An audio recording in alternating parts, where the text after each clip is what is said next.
Hi friends, and welcome back to my channel. On today's dose of motivation, I'm going to be talking about the attitude of gratitude. Remember last week I told you that I feel like I'll have to continue with this gratitude thing. Yes, as most of you already know, I am so big on gratitude, and I purposed in my heart this year, 2021, that I want to be more grateful than ever. You know, there is more reasons to be grateful than to be ungrateful, and there are more benefits of gratitude than ingratitude. So I want to continue today talking about gratitude, the attitude of gratitude precisely. Yes, what does it mean to have an attitude of gratitude? It is intentionally living your life with in the intent of seeing things in a positive light of affairs. You want to be intentional in your gratitude. You can go as far as having a gratitude journal. Yes, it is possible. You can keep a gratitude journal. How about if we all just get into the habit of documenting the things that we are grateful for the next 30 days? Let's just get into this challenge.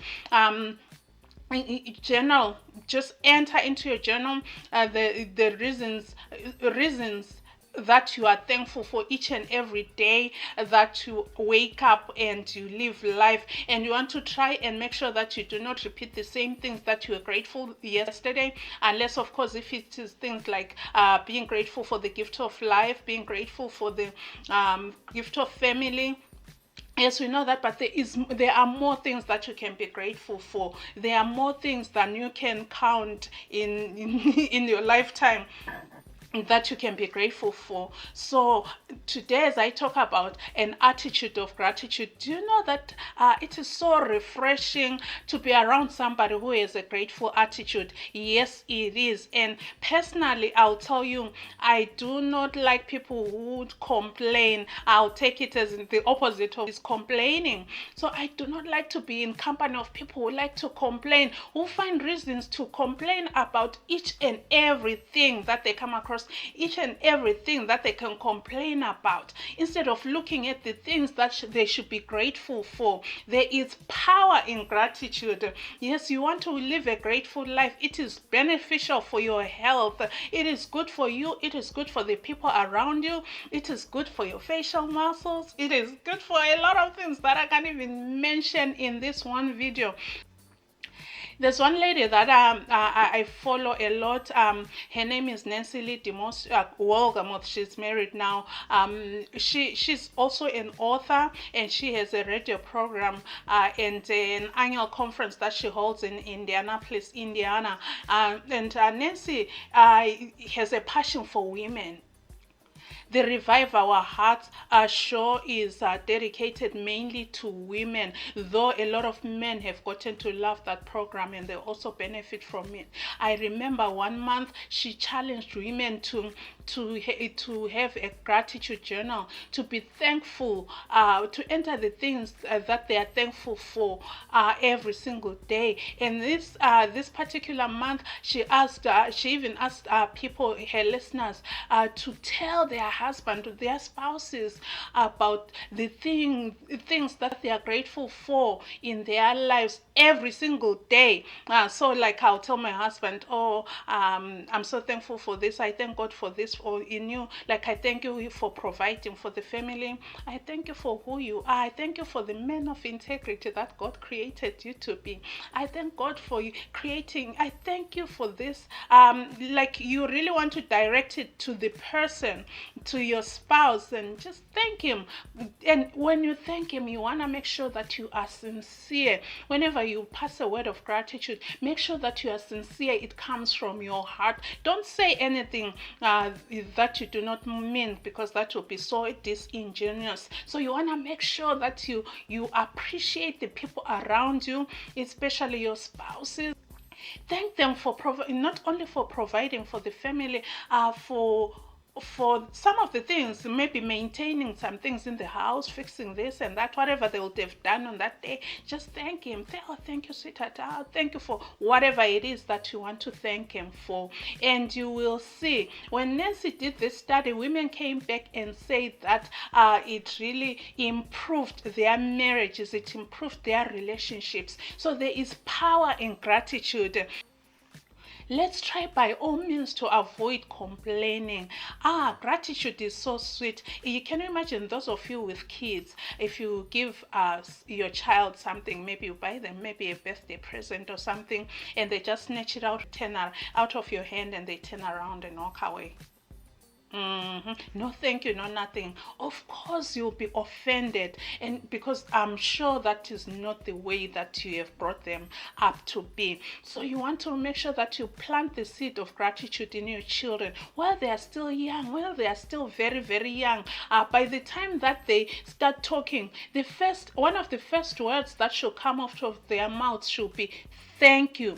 Teach them how to say thank you, and you'll see that that seed is going to grow and it's going to mushroom and it's going to sprout and it's going to produce good fruit in the future. And they will not forget how to be grateful, and they will learn to be grateful in every circumstances, even if when other people are seeing bad things happening around them. Teach your children to have an attitude of gratitude, and when you practice this attitude of gratitude, you will see that the people around you as well, they are going to copy you, because anything good or bad, it can be contagious. So you want to make sure that you pass it on by just being grateful. Thank your bosses, your co-workers, your team members. Just thank them. Get into the habit of always thanking people, and that will lead you to always thanking God, because thanking God should be the first and the foremost, because one, He is your creator. He created you in His own image. You are so healthy, you're so beautiful, you have a healthy life, you have abundance around you, you have abundance in your family, you have food on your table. This attitude of gratitude, you have to be so intentional, even when you pray for food. I'll tell you one thing that I like to do. Lately I really think I've been slacking on it. I'm going to pick it up again. But there's a time when I used to pray for my food. When I pray for my food, I don't just pray for the hands or the person that has prepared it, or for the provider for provision. No. I like to go beyond that. Okay. That food in your plate, on your table, it didn't just get there. There is a farmer somewhere. There is a farmer somewhere who took time to farm and plant the seeds in the ground and watered those seeds. Or maybe if they are in some parts of the world, they waited for the rain. But here in America, they have those spray fountains where they have to spray so that the seeds may grow. So that farmer, thank God for that farmer. Thank God for those animals. Thank God for the harvesters. Thank God for those people who harvested those grapes, that prepared that grape juice, or those grapes that you have in your refrigerator. And thank God for the farmers who planted those orange trees and harvested those orange trees and took them to wherever they took them, Florida, and came up with that Florida juice that you like. And thank God for every little thing. And I never used to stop there. I'll say, okay, somebody planted the seed, somebody grew this seed, and then after harvesting, there was that trucker. The trucker carried those the produce to the grocery market, to the wholesale stores, and the grocery owner, they ordered those food. They have workers, employees. Thank God for those employees who, in most cases, they are hardly paid anything. They are paid minimum wage. But were it not for that person earning that minimum wage, that food you are eating on the table, that is on your table, you wouldn't have seen. They have workers who are stocking the shelves. They have some who are working behind the scenes, the ones that we do not see, who once in a while they come out of the storage, pushing those heavy carts, restocking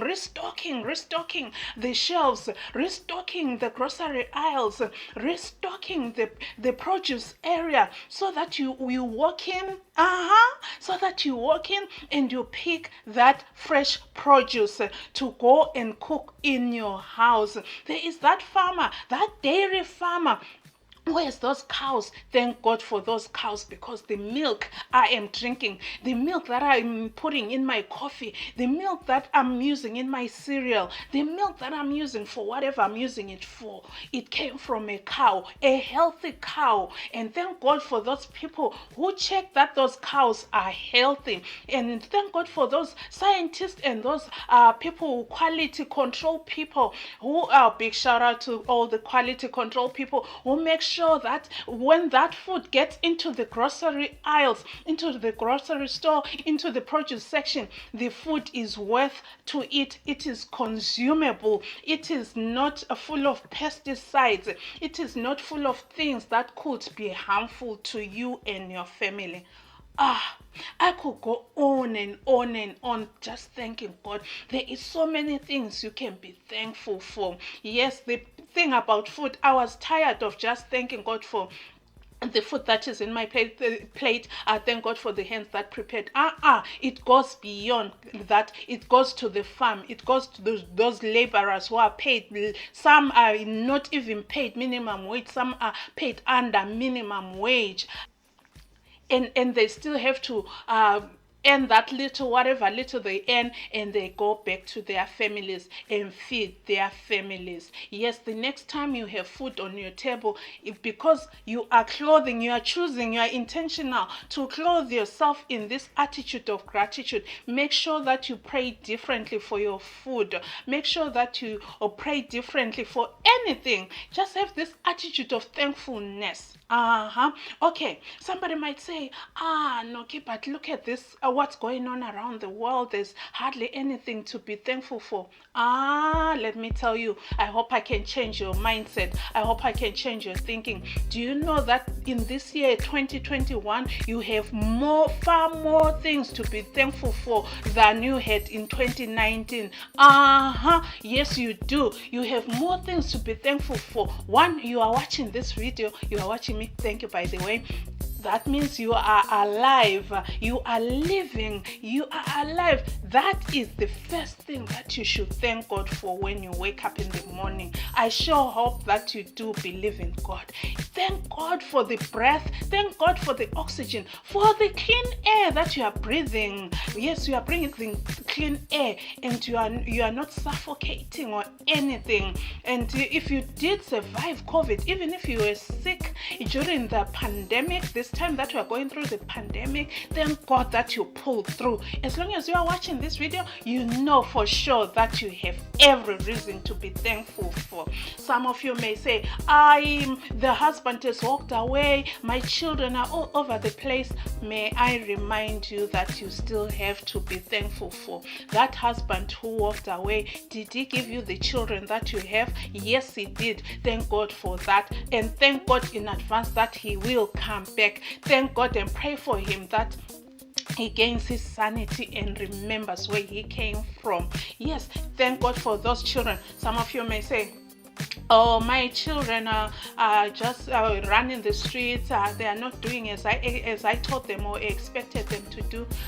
Let me remind you of the story of the prodigal son. Yes, he came back home. No matter how many years he had been away, he still came back home, and the father welcomed him with open arms. So you are going to continue thanking God for those children as long as they are living. Thank God that God, you have given them to me. They are yours. You loan them to me. They are yours, and I know that one day they will come home. That one day they are going to realize that they have to have a relationship with their creator. Yes, my friend. So I thought today, let me continue with this attitude of gratitude, because for me it is so big. It is a big deal. There is power in thankfulness. There is power in being grateful. And if we look at the way that Jesus lived his life, he was thankful. He used thanksgiving at the most comfortable time, at the most challenging time.